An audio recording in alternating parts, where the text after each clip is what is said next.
Welcome to The Big Picture. I'm Captain Carl Zimmerman. The Big Picture is a report to you from your Army. Yes, our mission in the lines was delay. Delay the Red Drive in Korea. Delay it so we could get jeeps. Delay it so we could get weapons carriers. And chow tasted better than pheasant under glass. Korean business, we had something we could call a line. How long could we hold? How long? The battle hung in the balance. Victory never comes easily. You have to be in a fight to see how tough it is.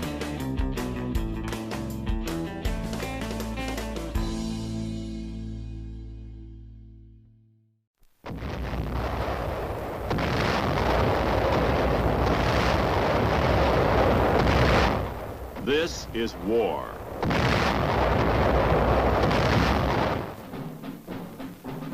War and its masses. War and its men.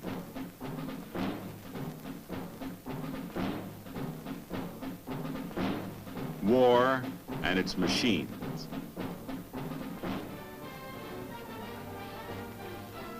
Together they form the Big Picture.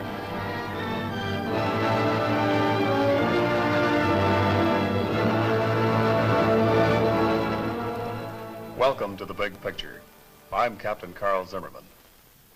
The Big Picture is a report to you from your Army, an Army committed by you, the people of the United States, to stop communist aggression wherever it may strike. The Big Picture, during the next 13 weeks, will trace the course of events in the Korean campaign, with first-hand reports from our combat veterans and film taken by combat cameramen of the Army Signal Corps. These are the men who daily record on film the big picture as it happens, where it happens. Today, the Big Picture brings into focus the first 40 days in Korea.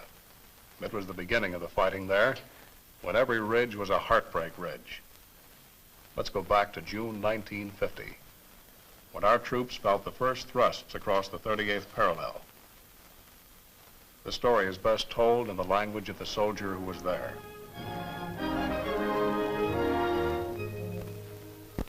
This story is hard to tell, painful, because our outfit was in training a few weeks ago. Some of the boys who were with us aren't around anymore. They were good men, good soldiers. They had learned to fight, and they had the guts for fighting. But when it came, it was like a sock on the back of the head. Korea started rough. The first 40 days were a battle for time, with a handful of men against an army. Yes, they were good men, good soldiers. And no story of the Korean War can be told without saying first how well they fought against great odds.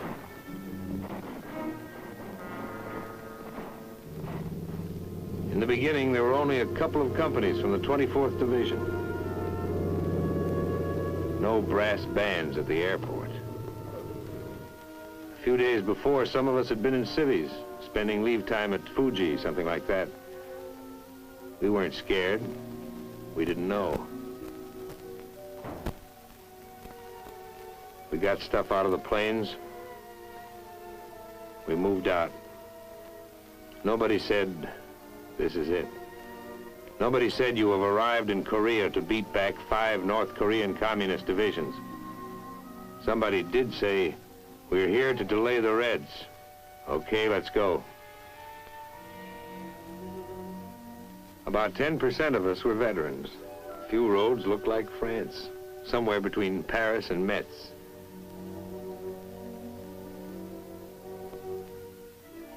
Mostly the soldiers were young, no battle experience. They smiled a lot. They made the whole lot of us look like good-natured Yanks, glad to see a new town. Now, some of these boys enlisted to travel, but whoever sees travel posters about Korea, relax, come to the land of the morning calm.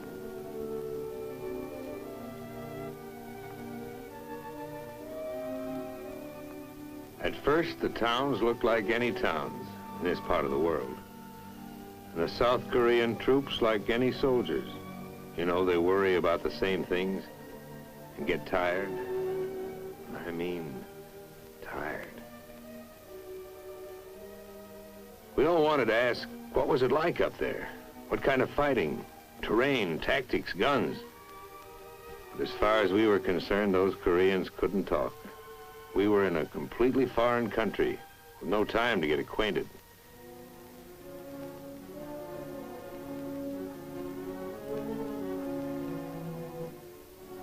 They emptied a town, hardly a thing left.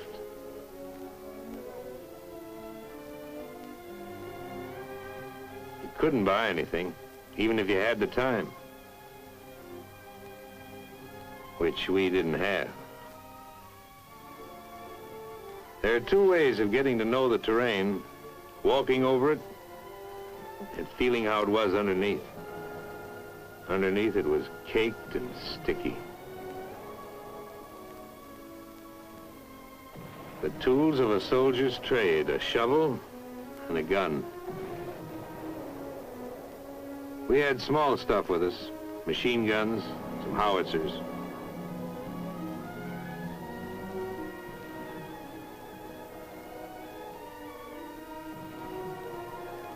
It was hard to believe.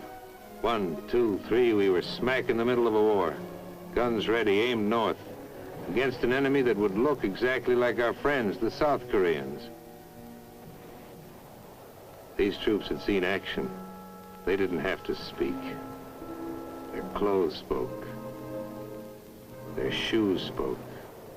Their eyes spoke. We got set. Like I said, when it came, it was fast and it was all around us. They threw everything at us. We answered. We went ahead. It was like D-Day, with no warning. Those kids, they became veterans overnight. Tough, hard, nervy. They moved as if they'd been with us all through Germany. There were too many North Koreans with too much heavy equipment, especially tanks. What can men with guts do against tanks?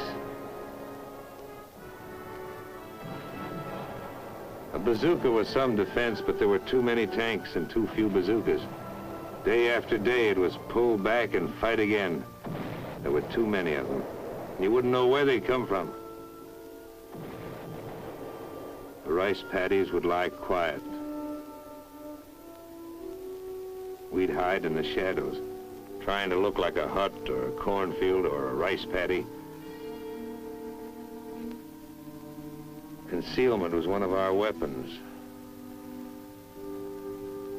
There were too many of them.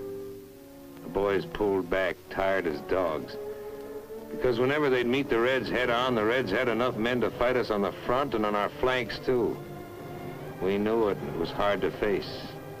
We were hurting.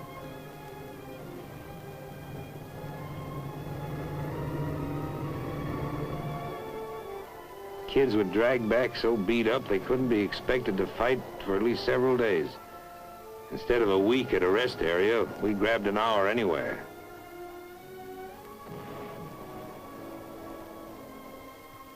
Took a shower. Sat down. Lay down. Seemed like the greatest pleasure in life was to give the feet a chance to breathe. We fell back to new positions. If you looked around at some of the foxholes, you could see a deep respect for those red mortars. Very deep. We were short on men. South Koreans carried our ammo. But we didn't know what some of the others were carrying. Turned out that many of the silent refugees filing along the South Korean roads were North Korean communists in disguise. They'd sneak through our lines and fight us from behind. We caught some, but infiltration caused plenty of casualties. We were going to watch the refugees more carefully from now on. This was a big police job in Korea, the biggest. The attack was full-sized, had to be stopped. The United States Army, a small part of it, was here to help. There'd be men in other uniforms fighting with us soon. The whole world had seen this and knew what the score was. Up near the guns, the score was against the enemy. They were losing points, losing time.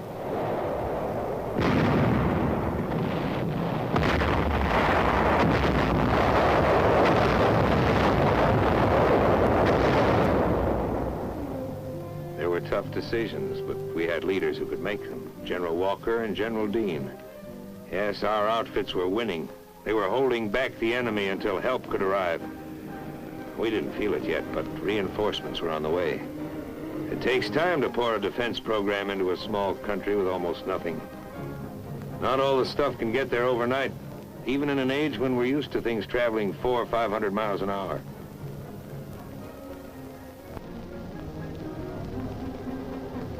Oh, we needed tanks.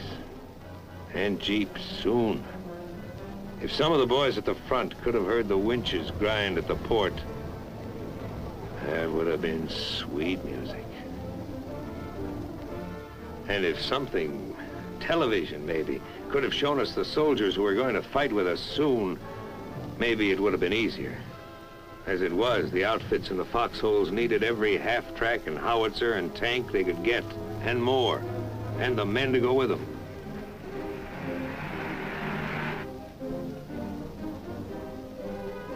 Yes, our mission in the lines was delay. Delay the Red Drive in Korea. Delay it so we could get jeeps. Delay it so we could get weapons carriers and weapons and more ammo. Get it to us, men and equipment, wet or dry.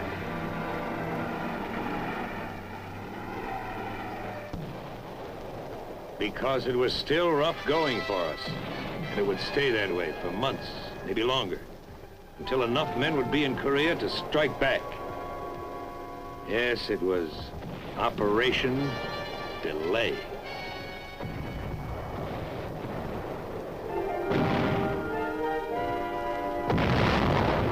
Ammo was precious.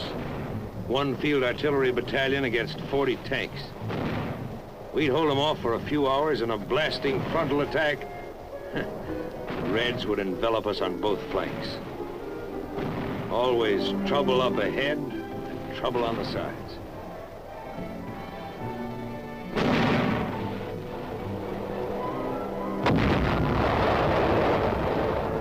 We drew back south of the Kum River, burned our bridges behind us.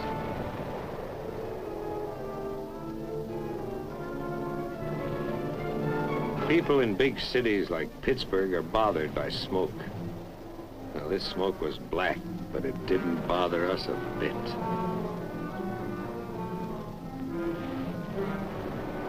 Yes, smoke can look good when it's where you want it.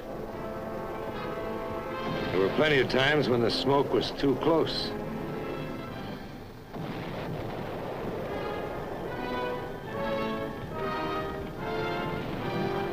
Got in your eyes, so you couldn't see anything. You can take a lot, but when your buddies get hit, it hits you inside. Nobody says much, just so-and-so got it. Or so-and-so has been evacuated, he'll be okay. Or so-and-so's been evacuated. Back of us, units from the 25th Infantry Division and the 1st Cavalry Division were unloading now, with baggage. All of it first class, urgent. The tanks were light jobs. They sped north where they were most needed. Smaller than the Russian monsters, but still a wonderful sight. Nothing was too good for a tank in this territory. Boys treated them like babies. They went over them from top to bottom, called them pet names. They cleaned them up better than for inspection. That's cleaning. Their tanks had heavier armor. In a duel, that was their advantage. But our advantage was some fine sharpshooters.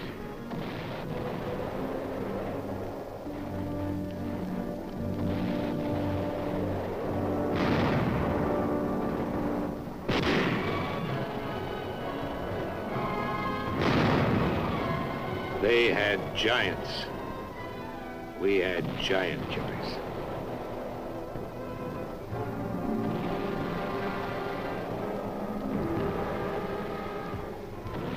Tejon was the worst. Ask anyone where he felt it the worst, and maybe you'll hear a few other names, because it was bad all over. But most guys will say Tejon.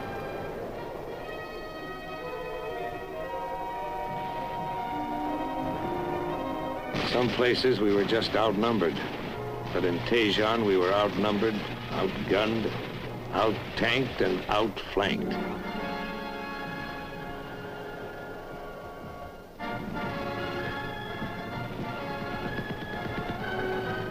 We pushed out, trying to poke a hole in their lines. No go. We tried another direction. But at the end of every road leading out of Tejon, there were thousands of North Korean troops, plenty of T-34 tanks. It got kind of confusing. There was one hot day, 100 degrees, where we just sat. There was no place to go. It was war, not the way it is in the movies. We were all tired, including General Dean. Flank attacks had cut every escape route. We gassed up, ready for a move. We were supposed to hold this hot town for 2 days. We held it for 3. It was get out or be trapped in Tejon. We got out. We fought our way out. General Dean stayed behind. He may still be there.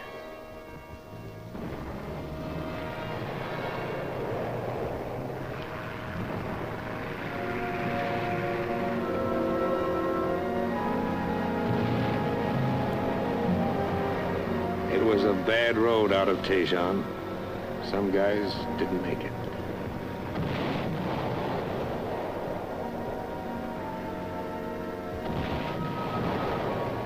Tejon was burning, a dead town.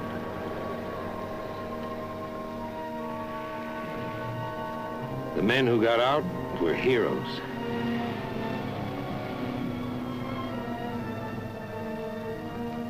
The men who didn't get out they were heroes.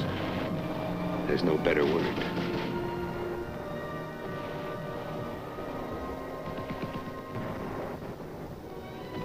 By this time, the new outfits were in the lines. Fresh, ready to shoot. Everything set just right. Nice to hear the steady crump of your own mortars. Even nicer to hear the howitzers slamming them out. Together, they're terrific.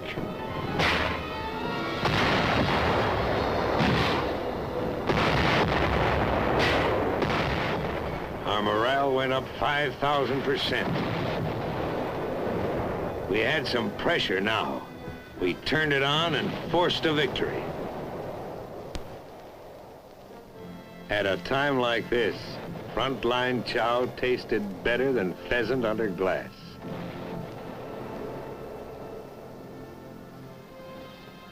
The rally was short.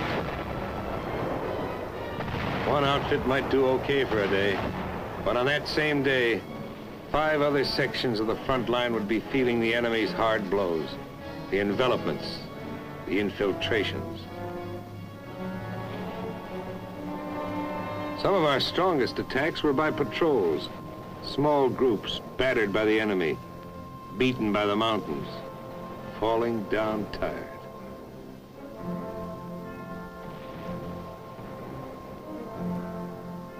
After climbing over half a dozen mountains, it made you more tired just to look at them. Felt like the bear who went over the mountain and saw another mountain. Getting anywhere in Korea was back-breaking work. You did it the Korean way, slowly. You were the bulldozer. No push, pull, click, click up here to throw a bridge across a stream in 4 or 5 hours. Every rock added up. Even the little ones. You work 2, 3 days to put an outfit on the other side of a stream.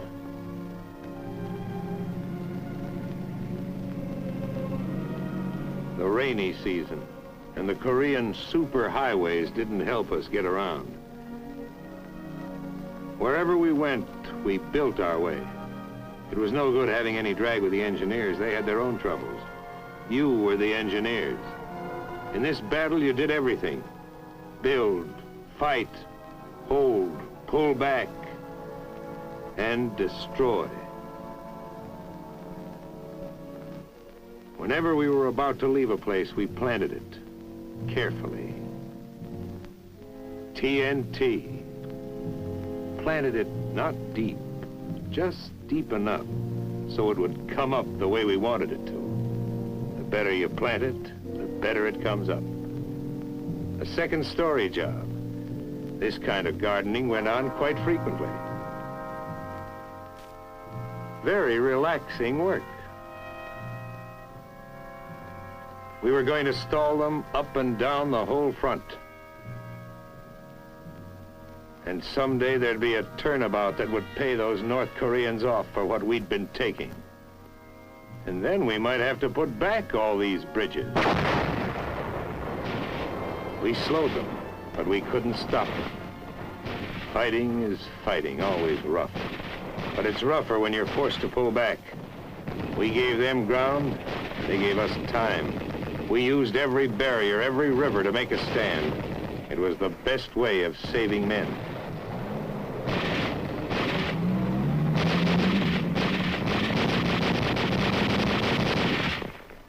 They beat us back to the Naktong, but we got there early enough to make it across. The Naktong was a pretty useful river. No king ever had a moat around his castle so wide and protecting. It felt like a new division was in the lines.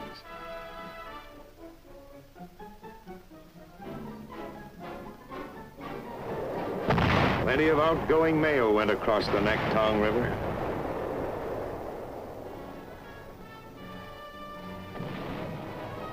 If you've seen combat, you know what it is to have a line, a place to fight from. Well, for the first time in this Korean business, we had something we could call a line.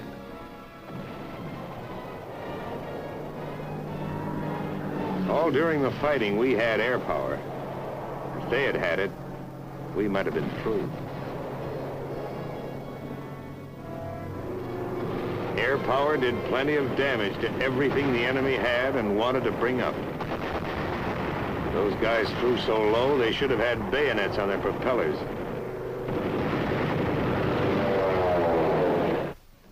In a corner of Korea, a little bigger than a beachhead, we dug in, built a village of foxholes. Only here you couldn't dig too deep on account of the rocks. On this beachhead, a lot of the boys who flew in at the beginning were still around, still smiling. There's waiting in every war. Time to find out where you were, how you were doing. We faced the enemy. We faced ourselves. Our enemies were fanatics. We were believers in one faith, that men can live together peacefully, thinking, feeling, worshiping, each in his own way.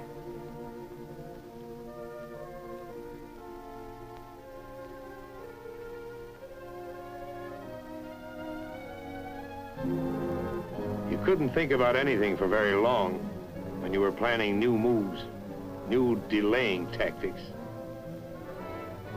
We pulled down the bridges. We wrecked the roads. The steep hills around us were rugged. We made them more rugged for the enemy. Beyond our foxholes, we unwound some vines of our own with thorns. And beyond the tight ring of our perimeter, the enemy closed in, pushing us hard, threatening the death blow that would throw us back into the sea. How long could we hold? How long? The battle hung in the balance. And then swung to us. A great force reached Korea in a new strategy that gave the North Korean army a battle from 3 sides at once.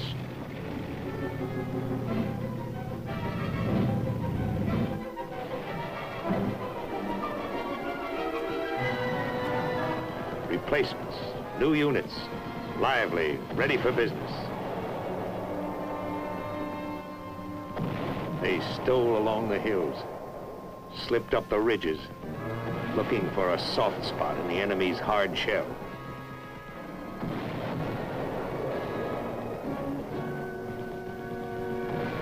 We gave it to them steady, all up and down the line, all at once.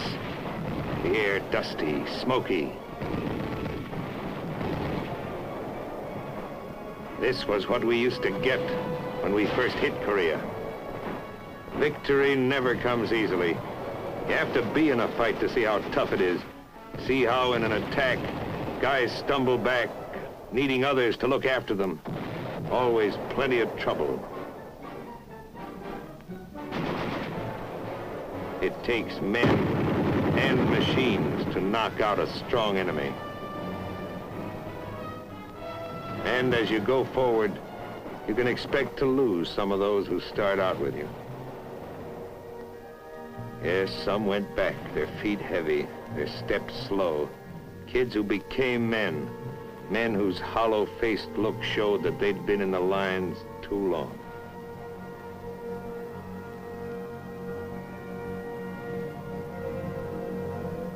You can't count on a straight road to victory. Sometimes it winds, goes down, goes up. Sometimes you're forced to detour. You could pick out the new troops. They walked different. Another outfit. But once over, they were like the fellas in our outfit when we landed. The same smiling Yanks, making the best of everything. And a little better than that. We battled for time in Korea, and won. We had the right men. Good men. Good soldiers.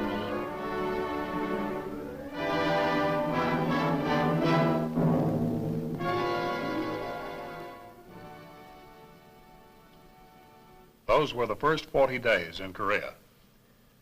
We took our losses, regrouped, and gained new strength in the Pusan perimeter. We held that ground despite many determined efforts to throw us back into the sea.